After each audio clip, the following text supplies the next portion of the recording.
அனைவருக்கும் வணக்கம். கல்வி கண் திறந்த காமராஜர். கல்வி கண் திறந்த காமராஜர் எளிமையான மனிதர். இன்றளவும் எத்தனை கட்சிகள் தொடங்கினாலும் அத்தனை கட்சிகளும் நாங்கள் காமராஜரை போன்ற ஆட்சியை தருவோம் என்ற முழக்கத்தை தான் முன்வைக்கின்றனர். அந்த அளவிற்கு பெயர் பெற்றவர் ஐயா காமராஜர் அவர்கள். அப்படி இருக்கையில் அந்த காமராஜரை முழுமையாக சொந்தம் கொண்டாட வேண்டிய காங்கிரஸ் கட்சி இன்று முற்றிலுமாக மறைத்து வைத்து விட்டது என்றுதான் சொல்ல வேண்டும். ஏனென்றால் காமராஜரின் நினைவு நாளிலும் பிறந்த நாளிலும் மட்டும் அவரை நினைவு கூர்ந்தால் சரி வராது. காமராஜர் என்ன சிந்தனையை வைத்திருந்தார், என்ன தத்துவத்தை நாட்டிற்கு சொல்லியிருந்தார், அது போன்ற செயல்பாடுகளில் அவர்கள் தொடர்ச்சியாக ஈடுபட்டார்களா என்று கேட்டால் துளி கூட இல்லை.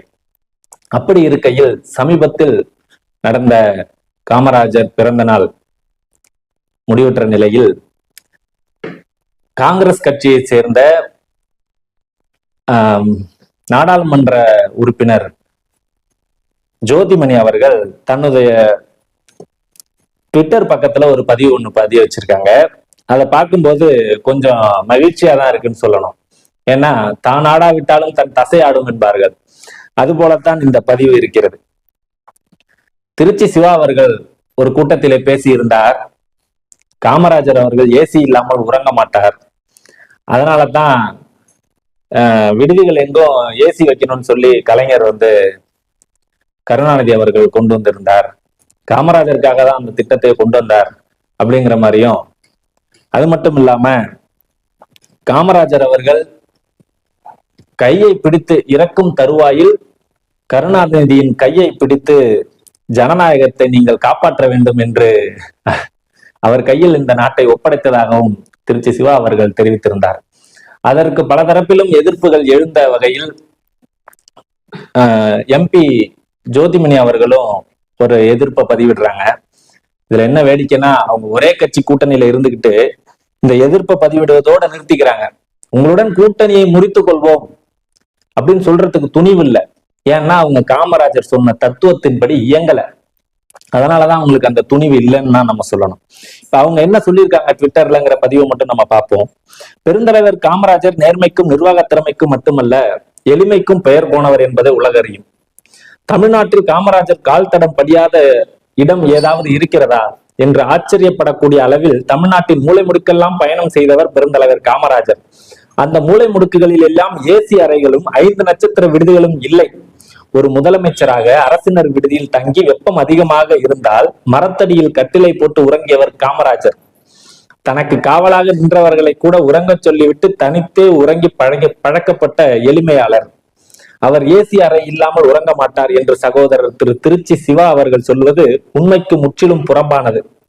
எமது தலைவர் காமராஜருக்கு எதிராக கடந்த காலத்தில் அரசியல் காழ்ப்புணர்ச்சியோடு பரப்பப்பட்ட கட்டுக்கதைகளின் தொடர்ச்சியாகவே இதை பார்க்க வேண்டியுள்ளது. காமராஜர் வாழ்ந்த வீட்டிற்கு காங்கிரஸ் கட்சி வாடகை கொடுத்து வந்தது.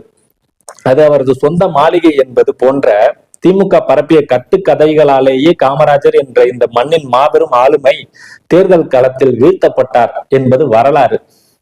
காமராஜருக்கு எதிராக பரப்பப்படுகிற கட்டுக்கதைகளுக்கு சரியான பதிலடி கொடுக்காமல் இருந்தால் காமராஜர் ஆன்மா நம்மை மன்னிக்காது. அவரின் பெயராலேயே காங்கிரஸ் கட்சி தமிழ் மண்ணில் இன்றளவும் அரசியல் களத்தில் நிற்கிறது என்பதை ஒவ்வொரு காங்கிரஸ் தொண்டரும் நினைவில் கொள்ள வேண்டும். இதுதான் எம்பி ஜோதிமணி அவர்களுடைய பதிவு. இதுல நம்ம என்ன எடுத்துக்கணும் அப்படின்னா, அவங்களுக்கும் நல்லாவே தெரியுது திமுகவோட வேலையே என்னன்னா வரலாற மாற்றும். எதையாவது ஒரு கட்டுக்கதையை கட்டவிழ்த்து விட்டு வரலாற மாற்றும். அதே மாதிரி காமராஜர் ஆட்சி காலத்திலயும் அவர் மீது தேவையற்ற தூற்றுதான். எதுக்கு எடுத்தாலும் கடைசி ஆயுதம்னா அவங்களுக்கு பாத்தீங்கன்னா எப்படி சொல்றது, அவங்களை எந்த அளவுக்கு இழிவுபடுத்தலாம். முரசொலியில எல்லாம் கூட காமராஜர் அவர்களுக்கு பெண் வேடம் சேலை கட்டி ஒரு படத்தை பரப்பி விடுறாங்க முரசொலியில. ஆனா இன்றைக்கு காங்கிரஸ் கட்சி அவங்களுக்கு கூட்டணியா இருந்துகிட்டு இருக்கு. இதெல்லாம் நம்ம பார்த்திருக்கிறோம். ஆனாலும் இந்த இடத்துல சிறியதா ஒரு பதிவை போட்டு காமராஜர் எங்க கட்சிக்காரர் தான் அப்படின்னு இந்த காங்கிரஸ்காரவங்க தெரியப்படுத்திருக்கிறது மகிழ்ச்சி அளிக்கிறது. நன்றி.